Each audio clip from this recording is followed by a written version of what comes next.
ବନ୍ଧୁଗଣ, ପୂଜାର ନଡ଼ିଆ ଖରାପ ବାହାରିବା କେଉଁ ସଂକେତ ଦେଇଥାଏ? ବନ୍ଧୁଗଣ, ହିନ୍ଦୁ ଧର୍ମରେ ପ୍ରତ୍ୟେକ ଦିନ ଖାସ୍ ଓ ମହତ୍ତ୍ୱପୂର୍ଣ୍ଣ ଅଟେ। ପ୍ରତ୍ୟେକ ଦିନ କୌଣସି ନା କୌଣସି ଦେବୀ ଦେବତାଙ୍କୁ ସମର୍ପିତ ହୋଇଥାଏ ଓ କୁହାଯାଇଥାଏ କି ଏହି ଦେବତାଙ୍କ ପୂଜନ କରିବା ଦ୍ୱାରା ଭକ୍ତଙ୍କ ସବୁ ମନୋକାମନା ପୂର୍ଣ୍ଣ ହୋଇଥାଏ। ହିନ୍ଦୁ ଧର୍ମରେ ଯେବେ ବି କୌଣସି ପୂଜାପାଠ କିମ୍ବା ଶୁଭ କାର୍ଯ୍ୟ କରାଯାଇଥାଏ ତେବେ ନଡ଼ିଆର ବ୍ୟବହାର ହୋଇଥାଏ। ପୂଜାରେ ବ୍ୟବହାର ହେଉଥିବା ନଡ଼ିଆର ଏକ ବିଶେଷ ମହତ୍ତ୍ୱ ରହିଛି ଓ ନୂଆ କାର୍ଯ୍ୟର ଆରମ୍ଭରେ ନଡ଼ିଆ ଭାଙ୍ଗିବା ଶୁଭ ମାନାଯାଇଥାଏ। ଯେବେ ଆମେ କୌଣସି ଦେବୀ ଦେବତାଙ୍କ ପୂଜା କରିଥାନ୍ତି ତେବେ ସବୁଠାରୁ ପ୍ରଥମେ ଆମରି ଦୃଷ୍ଟି ଯେଉଁ ପବିତ୍ର ବସ୍ତୁ ଉପରେ ଯାଇଥାଏ ତାହା ନଡ଼ିଆ ଅଟେ। ଏହି ନଡ଼ିଆ କୌଣସି ସାଧାରଣ ଫଳ ନୁହେଁ, ଏହା ସନାତନ ପରମ୍ପରାର ପ୍ରତୀକ ଅଟେ। ଆମରି ଋଷି ମୁନିମାନେ ହଜାର ବର୍ଷ ପୂର୍ବରୁ ହିଁ ବୁଝି ନେଇଥିଲେ କି ଈଶ୍ୱରଙ୍କୁ ଯେଉଁ ବସ୍ତୁ ଅର୍ପିତ କରାଯାଇଥାଏ ସେଥିରେ ପବିତ୍ରତା, ସମ୍ପୂର୍ଣ୍ଣତା ଓ ବଳର ସଙ୍ଗମ ହେବା ଉଚିତ ଓ ତାହା ନଡ଼ିଆରେ ବିଦ୍ୟମାନ ରହିଛି। ନଡ଼ିଆକୁ ସଂସ୍କୃତରେ ଶ୍ରୀଫଳମ୍ କୁହାଯାଇଥାଏ, ଯାହାର ଅର୍ଥ ହୋଇଥାଏ ଶ୍ରୀର ଫଳ, ଅର୍ଥାତ୍ ଏପରି ଫଳ ଯାହା ଶ୍ରୀର ସମାନ ପବିତ୍ର, ସମର୍ପଣମୟ ଓ ପୂର୍ଣ୍ଣ ଅଟେ। କାରଣ ଆମେ ଯେବେ ନଡ଼ିଆ ଅର୍ପିତ କରନ୍ତି ତେବେ ବାସ୍ତବରେ ଆମେ ନିଜର ଅହଙ୍କାର, ବାସନା ଓ ନିଜ ଇଚ୍ଛାକୁ ସେହି ନଡ଼ିଆର ମାଧ୍ୟମରେ ଭଗବାନଙ୍କୁ ଅର୍ପିତ କରିଥାନ୍ତି। ନଡ଼ିଆର ଉପରି ଭାଗ କଠୋର ହୋଇଥାଏ, ଯେପରି ମନୁଷ୍ୟର ଅହଙ୍କାର। ନଡ଼ିଆର ଭିତର ଭାଗ ଶୁଦ୍ଧ ଧଳା, ମନର ନିର୍ମଳତାର ପ୍ରତୀକ ଅଟେ ଓ ତାରି ଭିତରର ମିଠା ଜଳ ଆମରି ହୃଦୟର ଭାବନା ହୋଇଥାଏ। ମାନ୍ୟତା ରହିଛି କି ବିଷ୍ଣୁ ଭଗବାନ ପୃଥିବୀରେ ଅବତରିତ ହେବା ସମୟରେ ମା ଲକ୍ଷ୍ମୀ ନଡ଼ିଆ ଗଛ ଓ କାମଧେନୁଙ୍କୁ ନିଜ ସାଥିରେ ପୃଥିବୀକୁ ଆଣିଥିଲେ। ନଡ଼ିଆ ଗଛକୁ କଳ୍ପ ବୃକ୍ଷ ମଧ୍ୟ କୁହାଯାଇଥାଏ, ଯେଉଁଥିରେ ତ୍ରିଦେବ ବ୍ରହ୍ମା, ବିଷ୍ଣୁ ଓ ମହେଶ୍ୱରଙ୍କ ବାସ ହୋଇଥାଏ। ଭଗବାନ ଶିବଙ୍କୁ ମଧ୍ୟ ନଡ଼ିଆ ବହୁତ ପ୍ରିୟ ଅଟେ। ନଡ଼ିଆ ଉପରେ ବନିଥିବା ତିନି ଆଖିର ତୁଳନା ଭଗବାନ ଶିବଙ୍କ ତ୍ରିନେତ୍ର ସହ କରାଯାଇଥାଏ। ଏହି କାରଣରୁ ନଡ଼ିଆକୁ ବହୁତ ଶୁଭ ମାନାଯାଇଥାଏ ଓ ପୂଜା ପାଠରେ ପ୍ରୟୋଗ କରାଯାଇଥାଏ। ବନ୍ଧୁଗଣ, କ'ଣ ଆପଣ ଜାଣିଛନ୍ତି କୌଣସି ବି ଶୁଭ କାର୍ଯ୍ୟ ବା ପୂଜାରେ ପ୍ରଥମେ ନଡ଼ିଆ କାହିଁକି ଭଙ୍ଗା ଯାଇଥାଏ? ଏହା ପଛରେ ଏକ ପୌରାଣିକ କଥା ଲୁଚି ରହିଛି। ଥରେ ଋଷି ବିଶ୍ୱାମିତ୍ର ଇନ୍ଦ୍ରଙ୍କ ଠାରୁ ଅସନ୍ତୁଷ୍ଟ ହୋଇ ଅନ୍ୟ ଏକ ସ୍ୱର୍ଗର ରଚନା କରିବାରେ ଲାଗିଲେ, କିନ୍ତୁ ସେ ଅନ୍ୟ ସ୍ୱର୍ଗ ରଚନା ଦ୍ୱାରା ଅସନ୍ତୁଷ୍ଟ ଥିଲେ। ପୁଣି ମଧ୍ୟ ସେ ଅନ୍ୟ ଏକ ସ୍ୱର୍ଗ ନିର୍ମାଣରେ ଲାଗି ପଡ଼ିଲେ। ଦ୍ୱିତୀୟ ସୃଷ୍ଟିର ନିର୍ମାଣରେ ସେ ମାନବ ରୂପରେ ନଡ଼ିଆର ନିର୍ମାଣ କଲେ। ଏହି କାରଣରୁ ନଡ଼ିଆର ଖୋଳପାର ବାହାର ଦୁଇ ଆଖି ଓ ଆଉ ଏକ ମୁଖର ରଚନା ହେଲା। ଏକ ସମୟରେ ହିନ୍ଦୁ ଧର୍ମରେ ମନୁଷ୍ୟ ଓ ପଶୁଙ୍କ ବଳି ଏକ ସାଧାରଣ କଥା ଥିଲା। ସେବେଠାରୁ ଏହି ପରମ୍ପରାକୁ ଭାଙ୍ଗି ମନୁଷ୍ୟ ଓ ପଶୁଙ୍କ ସ୍ଥାନରେ ନଡ଼ିଆ ଚଢ଼ାଗଲା। ପୂଜାରେ ନଡ଼ିଆ ଭାଙ୍ଗିବାର ଅର୍ଥ ଏହା ହୋଇଥାଏ କି ବ୍ୟକ୍ତି ସ୍ୱୟଂ ନିଜକୁ ନିଜ ଇଷ୍ଟ ଦେବଙ୍କ ଚରଣରେ ସମର୍ପିତ କରିଦେବା ଓ ପ୍ରଭୁଙ୍କ ସମକ୍ଷରେ ତାର କୌଣସି ଅସ୍ତିତ୍ୱ ନାହିଁ। ଏହି କାରଣରୁ ପୂଜାରେ ଭଗବାନଙ୍କ ଆଗରେ ନଡ଼ିଆ ଭଙ୍ଗା ଯାଇଥାଏ। ଯେବେ ଆମେ ମନ୍ଦିର କିମ୍ବା ଯଜ୍ଞରେ ନଡ଼ିଆ ଭାଙ୍ଗିଥାନ୍ତି ତେବେ ଏହା କେବଳ ଏକ ବିଧି ନୁହଁ, ଏହା ଏକ ପ୍ରତୀକ ଅଟେ ଅହଙ୍କାର ଭାଙ୍ଗିବାର। ଏବେ ବହୁତ ଲୋକଙ୍କ ମନରେ ଏହି ପ୍ରଶ୍ନ ଉଠୁଥାଏ କି ଯଦି ପୂଜାରେ ନଡ଼ିଆ ଖରାପ ବାହାରିଯାଏ ତେବେ କ'ଣ ଏହା ଅଶୁଭ ହୋଇଥାଏ?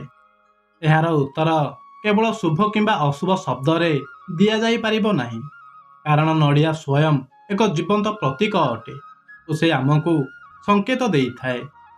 ଯଦି ପୂଜାରେ ନଡ଼ିଆ ଭାଙ୍ଗିବା ଦ୍ୱାରା ସେଥିରୁ ପୋକ, ଦୁର୍ଗନ୍ଧ ଓ ସଢ଼ିବା ଦେଖାଯାଏ ତେବେ ଏହାର ଅର୍ଥ ଏହା ନୁହଁ କି କୌଣସି ଅନର୍ଥ ହେବାକୁ ଯାଉଛି, ବଲ୍କି ଏହାର ଅର୍ଥ କି ଭଗବାନ ତୁମକୁ ଏହା ଦେଖାଉଛନ୍ତି କି ଯାହା ତୁମରି ଭିତର ନକାରାତ୍ମକ ଭାବ ଥିଲା, ଈର୍ଷା, କ୍ରୋଧ ଥିଲା, ଦୁଃଖ ଥିଲା, ତାହା ସବୁ ଏହି ନଡ଼ିଆର ସହିତ ବାହାରକୁ ଆସିଗଲା।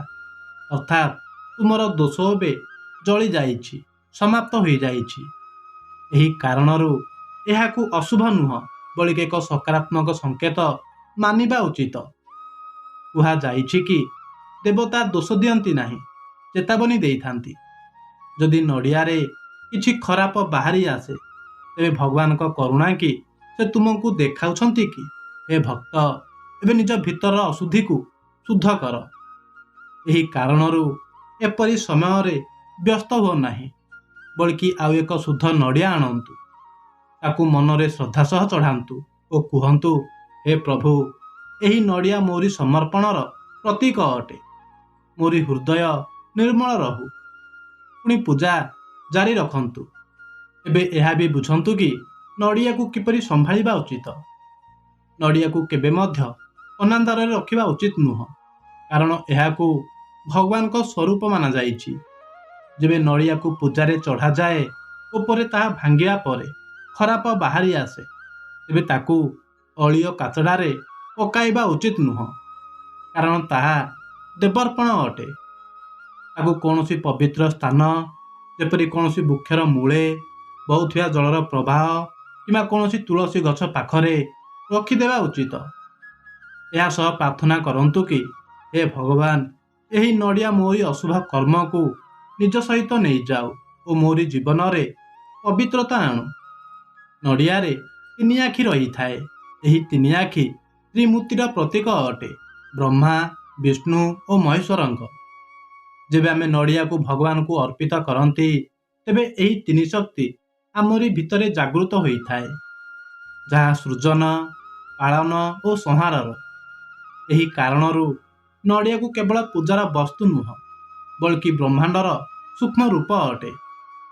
ମାନ୍ୟତା କି ଯେବେ ସମୁଦ୍ର ମନ୍ଥନ ହୋଇଥିଲା, ତେବେ ଭଗବାନ ବିଷ୍ଣୁ ଲକ୍ଷ୍ମୀଙ୍କୁ ନଡ଼ିଆର ଫଳ ଦେଇ କହିଥିଲେ, ହେ ଦେବୀ, ଏହି ଫଳ ପବିତ୍ରତା, ଧୈର୍ଯ୍ୟ ଓ ପୂର୍ଣ୍ଣତାର ପ୍ରତୀକ ଅଟେ। ଯେ ଏହାକୁ ଅର୍ପିତ କରିବ, ତାରି ଜୀବନରେ ସମୃଦ୍ଧି ଆସିବ। ଏହି କାରଣରୁ ଲକ୍ଷ୍ମୀ ପୂଜନ, ବିବାହ, ଗୃହ ପ୍ରବେଶ, ଯଜ୍ଞ ପ୍ରତ୍ୟେକ ଶୁଭ କାର୍ଯ୍ୟରେ ନଡ଼ିଆର ସ୍ଥାନ ସର୍ବଶ୍ରେଷ୍ଠ ମାନାଯାଇଛି। ନଡ଼ିଆର ବାହାର ପଟେ ଥିବା ଜଟା ବା କତା ମନୁଷ୍ୟଙ୍କ ସାଂସାରିକ ବନ୍ଧନର ପ୍ରତୀକ ଅଟେ। ଯେବେ ଆମେ ତାକୁ ସଫା କରିଥାନ୍ତି, ତେବେ ଏହା ଦର୍ଶାଇଥାଏ କି ଭକ୍ତ ନିଜ ଜୀବନର ବନ୍ଧନକୁ ଦୂର କରୁଅଛି। ଯେବେ ନଡ଼ିଆକୁ ଭଙ୍ଗା ଯାଇଥାଏ, ତେବେ ସେ ଅହଙ୍କାରର ବିନାଶର ପ୍ରତୀକ ଅଟେ। ଏହା ସହ ଯେବେ ତାର ଜଳ ଭଗବାନଙ୍କୁ ଅର୍ପିତ ହୋଇଥାଏ, ତେବେ ତାହା ଆମରି ହୃଦୟର ଭକ୍ତିର ପ୍ରସାଦ ହୋଇଥାଏ।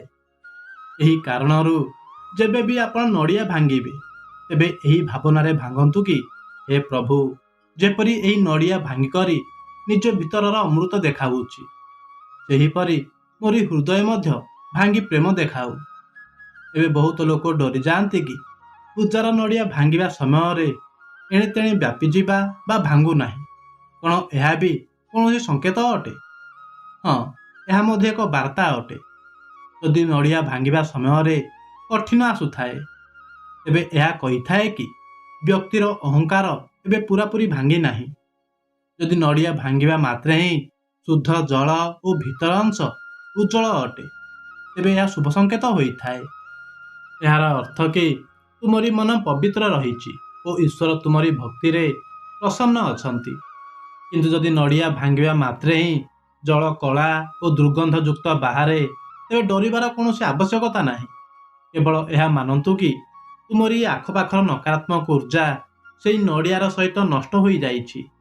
ଏପରି ନଡ଼ିଆକୁ କେବେ ବି ଘର ଭିତରେ ରଖିବା ଉଚିତ ନୁହଁ। ଯେବେ କାହାରି ଘରେ ବାରମ୍ବାର ନଡ଼ିଆ ଖରାପ ବାହାରିଥାଏ, ତେବେ ଏହାର ଅର୍ଥ ଏହା ନୁହଁ କି ସେହି ଘରେ କୌଣସି ଦୋଷ ରହିଛି, ବଲ୍କି ଏହାର ସଂକେତ କି ଘରର ନକାରାତ୍ମକ ଊର୍ଜା ବାହାରି ଯାଉଅଛି। ତୁମକୁ କେବଳ ନିୟମ ପୂର୍ବକ ଦୀପ ଜଳାଇବାକୁ ପଡ଼ିବ, ତୁଳସୀକୁ ଜଳ ଦେବ ଓ ନମ ଭଗବତେ ବାସୁଦେବାୟର ଜପ କରିବ, ଯାହାଦ୍ୱାରା ଧୀରେ ଧୀରେ ଘରର ସମସ୍ତ ଊର୍ଜା ଶୁଦ୍ଧ ହୋଇଯାଇଥାଏ। ନଡ଼ିଆରେ ଦେବୀ ଲକ୍ଷ୍ମୀଙ୍କ ନିବାସ ମାନାଯାଇଛି, କାରଣ ଏହା ସମୃଦ୍ଧି ଓ ପୂର୍ଣ୍ଣତାର ପ୍ରତୀକ ଅଟେ। ଯେବେ ଆମେ ନଡ଼ିଆ ଅର୍ପିତ କରନ୍ତି, ତେବେ ଏହା ଲକ୍ଷ୍ମୀଙ୍କୁ ଆମନ୍ତ୍ରଣ ଦେବା ଯେପରି ହୋଇଥାଏ। ଏହି କାରଣରୁ କୁହାଯାଇଥାଏ କି ନଡ଼ିଆ ଅର୍ପଣ ଦ୍ୱାରା ସୌଭାଗ୍ୟର ପ୍ରାପ୍ତି ହୋଇଥାଏ। ଯଦି ନଡ଼ିଆ ଧଳା ସୁଗନ୍ଧିତ ଜଳରେ ଭରି ହୋଇ ବାହାରିଥାଏ, ତେବେ ଏହା ବହୁତ ହିଁ ଉତ୍ତମ ସଂକେତ ଅଟେ। ଏହାର ଅର୍ଥ କି ଭଗବାନ ତୁମରି କାର୍ଯ୍ୟରେ ପ୍ରସନ୍ନ ଅଛନ୍ତି ଓ ତୁମରି ଘରେ ଆସିବାକୁ ଥିବା ସମୟରେ ସୁଖ ଓ ସଫଳତାର ଆଗମନ ହେବ। ଗୋଟା ନଡ଼ିଆ ବା କତା ଥିବା ନଡ଼ିଆ ମୁଖ୍ୟ ରୂପରେ ଭଗବାନ ଶିବ ଓ ଭଗବାନ ବିଷ୍ଣୁଙ୍କୁ ଅର୍ପିତ କରାଯାଇଥାଏ। ମାନା ଯାଇଥାଏ କି ଭଗବାନ ଶିବଙ୍କୁ ଗୋଟା ନଡ଼ିଆ ଚଢ଼ାଇବା ଦ୍ୱାରା ବ୍ୟକ୍ତିର ମନୋକାମନା ପୂର୍ଣ୍ଣ ହୋଇଥାଏ ଓ ଜୀବନରେ ସ୍ଥିରତା ଆସିଥାଏ। ଏହା ବୈରାଗ୍ୟ ଓ ତ୍ୟାଗର ପ୍ରତୀକ ଅଟେ। ଭଗବାନ ବିଷ୍ଣୁଙ୍କୁ ଗୋଟା ନଡ଼ିଆ ଚଢ଼ାଇବା ଦ୍ୱାରା ଜୀବନରେ ସମୃଦ୍ଧି ଓ ଶାନ୍ତି ଆସିଥାଏ। କିଛି ଲୋକ ଶନି ଦେବଙ୍କୁ ମଧ୍ୟ ଗୋଟା ନଡ଼ିଆ ଚଢ଼ାଇଥାନ୍ତି, କାରଣ ଏହା ନକାରାତ୍ମକ ପ୍ରଭାବକୁ ଶାନ୍ତ କରିବାରେ ସାହାଯ୍ୟ କରିଥାଏ। ଗୋଟା ନଡ଼ିଆକୁ ଘରର ମନ୍ଦିରରେ ରଖିବା ଦ୍ୱାରା ସକାରାତ୍ମକ ଉର୍ଜା ବନି ରହିଥାଏ। ବନ୍ଧୁଗଣ, ଆଶା କରୁଛି ଏହି କଥାଟି ଆପଣଙ୍କୁ ନିଶ୍ଚୟ ପସନ୍ଦ ଆସିଥିବ। ଯଦି ଆପଣଙ୍କୁ ଏହି କଥାଟି ପସନ୍ଦ ଆସିଥାଏ ତେବେ କମେଣ୍ଟ ବକ୍ସରେ ଲେଖିଦିଅନ୍ତୁ ରାଧେ ରାଧେ। ଏହା ସହ ଭିଡ଼ିଓକୁ ଲାଇକ୍ କରି ଆମର ୟୁଟ୍ୟୁବ୍ ଚ୍ୟାନେଲକୁ ସବସ୍କ୍ରାଇବ୍ କରିଦିଅନ୍ତୁ। ଧନ୍ୟବାଦ।